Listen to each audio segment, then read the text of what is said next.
Good morning, good afternoon, or good evening, everybody. Welcome back to my YouTube channel.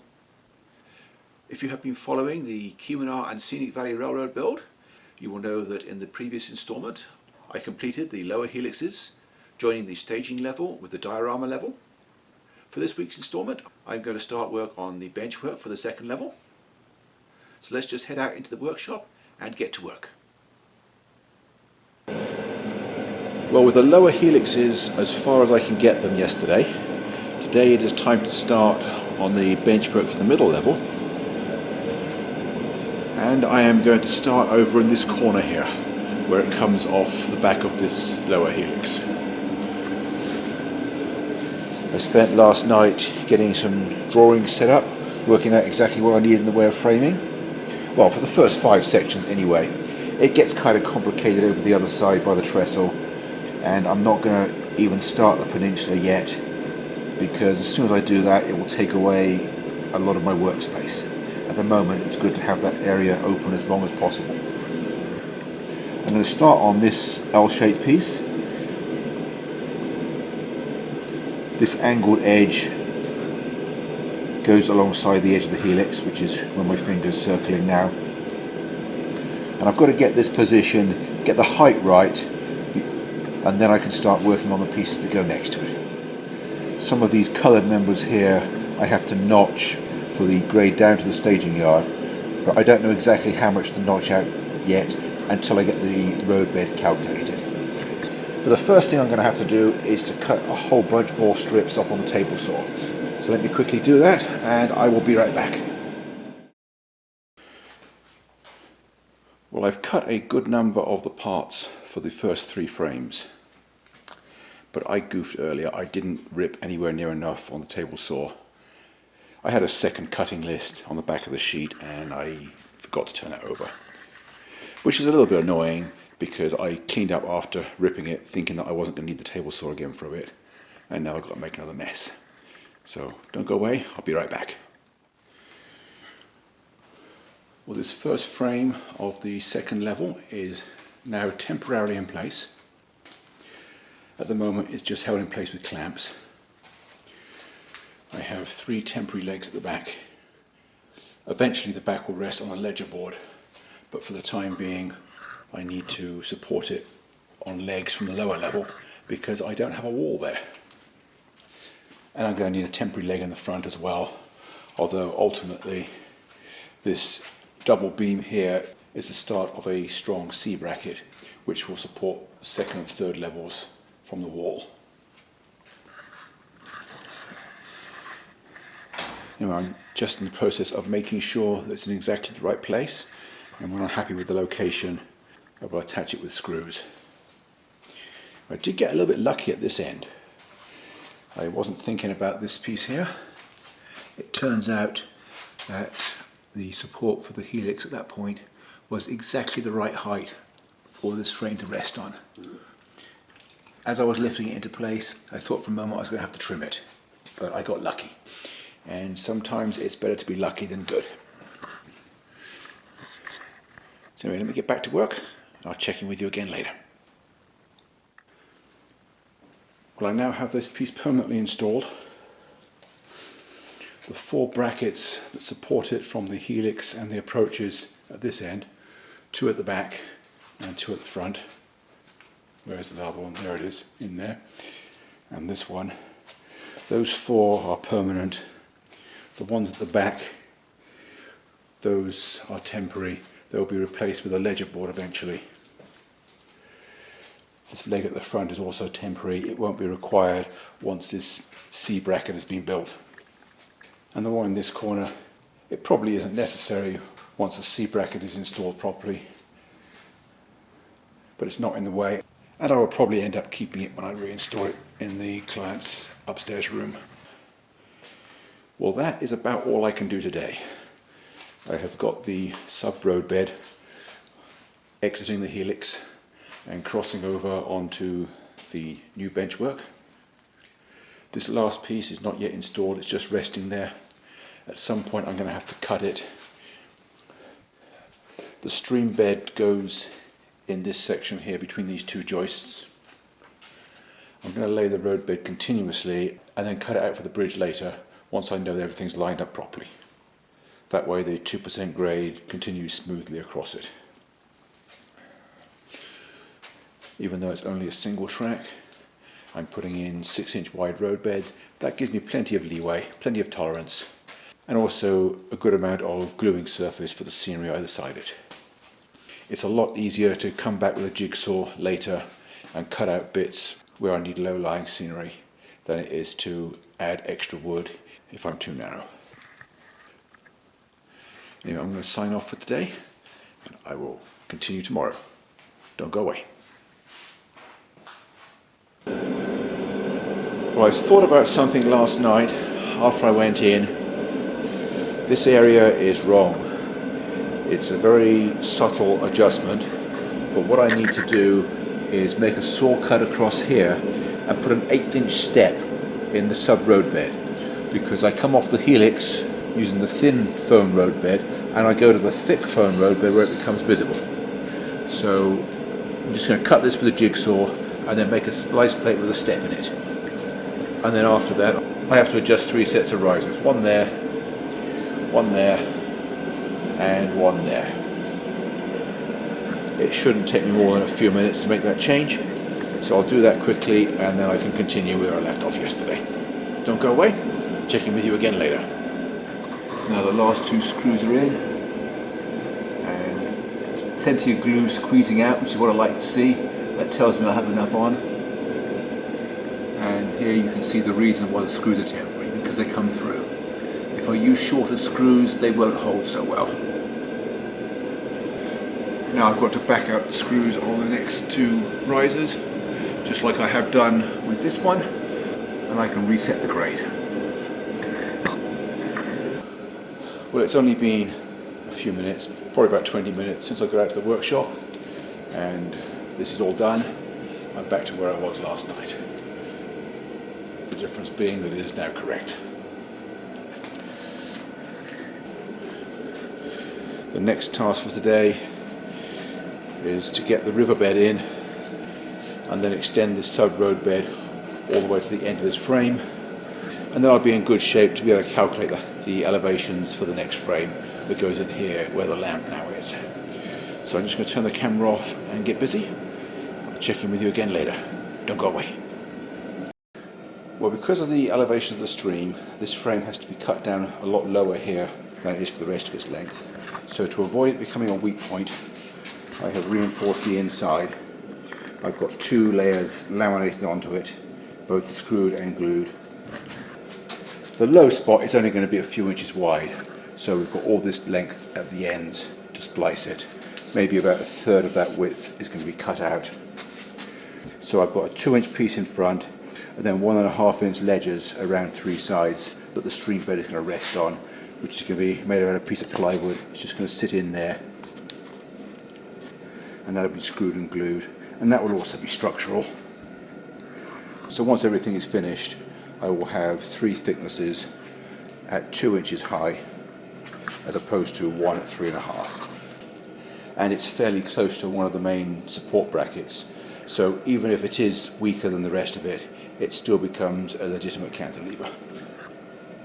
So now I just have to make a piece of plywood the right size to go in there, and then I can continue with the sub-roadbed. Don't go away.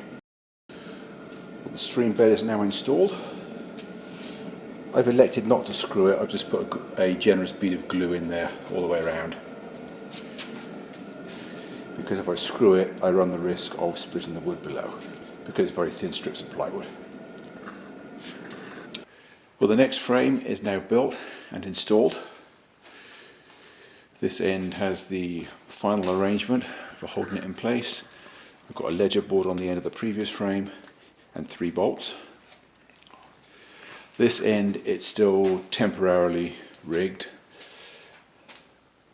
I have a temporary brace in front and blocking at the back. I've still got to figure out exactly how this is going to be supported. Ultimately, in the client's room, there's going to be a ledger board on the wall, but I have to work without that. I'm probably just going to build some kind of extended bracket against that wall. Well, I've had enough fun for one day. I've got the next frame in as well. So that's two that I've been able to build and install today, as well as finishing off yesterday's. This one is still in need of a little bit more support. As we can see, we have a temporary leg in the end. Ultimately, it's going to get hung off the wall. And I'm hoping that I can design something that will work both in my workshop and in the client's train room, so that I only have to build it once. But I still need to design that. This is the frame that goes across in front of the window in the client's train room. You'll notice that I've made the side members a lot deeper. That's because it has to span more than 7 feet without intermediate support. So instead of doing them 3.5, I've done them 5. That'll give a lot more stiffness. And notice also how the rear stringer is moved in 4 inches. That allows for a gap in front of the window, just in case the client decides he wants to put surface mounted blinds or drapes. More than likely he won't, but just in case, it's available. And on the lower deck, the backdrop will run in front of it. On the upper deck, it will just be an opening. Yesterday I mentioned how these double beams become strong C-brackets to support the upper deck. Well, this is the next piece. This is a vertical post. It's 2 pieces of 3/4 inch plywood. These are 4¼ inches wide, although the exact numbers are not that relevant. And you can see there's a notch at the top. As you can see, I have clamped an offcut across the bottom. I'll just set this camera down. And I'll just drop the post in against the back. I've still got to glue it, this is just a dry run. And it's a nice close fit. So that will be glued and screwed on both sides. And then this notch at the top takes a double 4-inch wide strip of plywood, which will support the upper deck. And this ledge here is at exactly the right height for the bottom of the upper deck framing. So that is just the first one. I've built one more post. I need 9 altogether, 4 along this side, 2 at the end, and then 3 at the other side. But they are 3 different lengths. As we can see, there is a step in the height of the lower deck at this point. This allows me to get maximum clearance over the staging yard while still having the frame low enough to allow for the falling grade down to the staging. The 4 posts along this side will have the tops at the same height. The 2 at the end, the tops will need to be slightly lower because there isn't room for them to extend up behind the track. I will show you how I do the tops in a later video. Well, all 4 posts along this side are now installed. Something went wrong with the measurements here. I had to put some shims in to get a tight joint, but that will be just as good. And as you can see, I put 6 screws in each side. Anyway, as for the construction, since it's laminated from 4 pieces, I'm putting 2-inch screws in from each side because the 2-inch screw reaches through 3 pieces and then the other 3 from the other side, so that joint is hit twice. This is the piece that goes across the window with the 2 posts installed.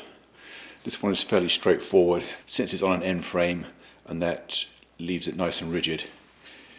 This one I had to add bracing to it because it needed to be 6 inches in from the end.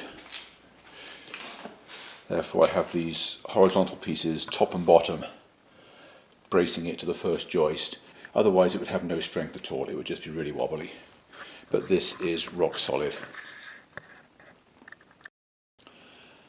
I'm just getting ready to attach a ledger board to the wall so that I can support that next piece of benchwork framing. This is the same piece that will eventually support it, or half of it anyway. When I reinstall the railroad in the client's room, I will have a 16-foot ledger board at middle deck height all the way across the wall. So it's in 2 pieces. There's a splice plate at the end of it. although I'm going to install half at the bottom and half at the top. Note that I've put scraps of plywood on the track, that way if it falls it's not going to do any damage. And this small piece of wood screwed to the front of it is a temporary leg just to hold it at approximately the right height while I attach the other end. I need to get a screw in here and then that leg will have done its job. It takes the place of an extra pair of hands to help me. Well, here we can see my method of leveling everything. This leg at the front with the clamp is what I'm using to adjust the height. At this point, the two that are clamped on the ends, one there and one there in the middle of the frame now, aren't actually doing anything. They are just hanging about 1/8 or 1/4 inch above the plywood offcuts, and they are basically there just in case I drop it. That way it's not going to fall anywhere and break anything. Since I positioned this frame in the corner yesterday and I know it's where it needs to go, I can just push the new one hard up against it and I know it's in the right place longitudinally, and then I use the short level to plumb the front edge, make sure it's directly above the lower level, and then lastly I get the front edge at the right height. Well, I'm now happy with the location of it in all directions. There are two temporary supports in front. Those will go once I have the posts fixed in their final locations. What I have to do is put another ledger board across the wall, holding the tops of them the right distance away from the wall. Well, this shows the method of holding up both levels. Note that the L shape is placed the other way because it's the horizontal stiffness that I need. That has to hold it exactly the right distance away from the wall. It's not supporting any load. These screws are fully in tension. All the load on the front of the benchwork on both decks is basically transferred to a horizontal force through these screws. That's why I've got plenty in there. Theoretically, I can now remove these front supports. I'm not going to do that until tomorrow though, because I want to give this glue plenty of time. It's not that warm out here, so I want to leave it overnight to set up properly and to reach maximum strength. Well, even though it's still fairly early, I think I'm satisfied with today's progress.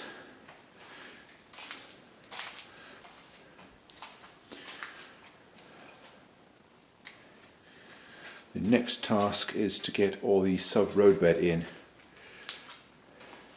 First the branch line grade from where it ends now up around the curve and to the junction area where the levels are,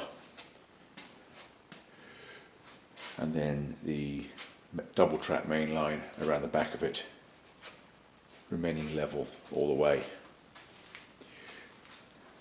into that corner.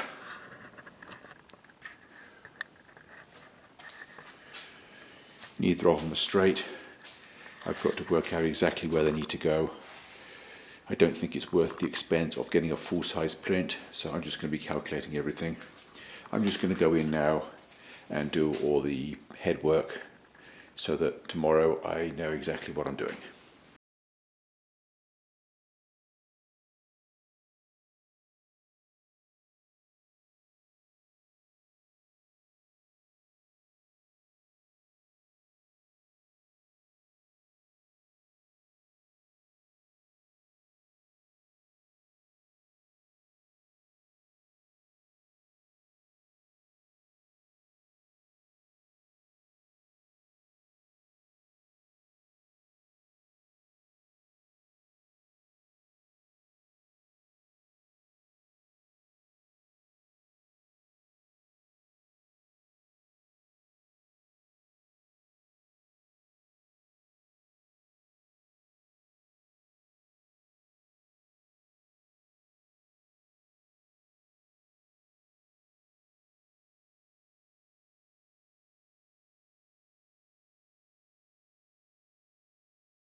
Well, that's all for this week.